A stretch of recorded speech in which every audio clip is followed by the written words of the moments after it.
Welcome, everyone. Today, we're going into a fascinating chapter of history that has shaped the spiritual lives of millions, the compilation of the Bible by the early Catholic Church. This story is not just about ancient texts, it's about faith, community, and the journey to find a shared understanding of divine revelation. The process of compiling the Bible was not a simple task. It took centuries of careful consideration, debate, and discernment. Early Christians had a variety of writings that they revered, but there was no single, unified collection. The Church recognized the need for a cohesive set of texts that would guide believers in their faith and practice.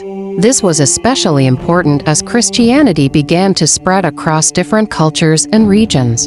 So, how did the Church decide which books would make it into the Bible? Several criteria were used. First and foremost, the texts had to be apostolic in origin, meaning they were either written by the apostles or closely associated with them.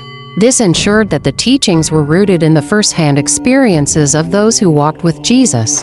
Another important criterion was the consistency of the message. The Church sought writings that aligned with the core beliefs and teachings of Christianity. If a text contradicted the established faith, it was unlikely to be included. Additionally, the widespread use of a text in early Christian communities played a significant role. If a writing was widely accepted and used in worship, it was more likely to be considered for inclusion. The process of canonization was gradual and took several centuries. It wasn't until the late 4th century, particularly during the councils of Hippo and Carthage, that a more definitive list began to emerge. By this time, the Church had been operating without a formalized Bible for several hundred years, relying instead on oral traditions and various texts. This period of uncertainty highlighted the need for a unified scripture that could serve as a foundation for Christian teaching and practice. The finalization of the Bible was a monumental moment for the Church. It provided a sense of unity and clarity, allowing believers to engage with their faith in a more structured way.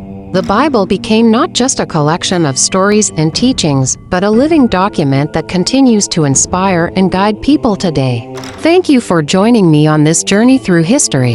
The story of how the Bible was compiled is a testament to the dedication and faith of early Christians. If you found this exploration enlightening, please consider following or subscribing for more engaging content. Your support means the world.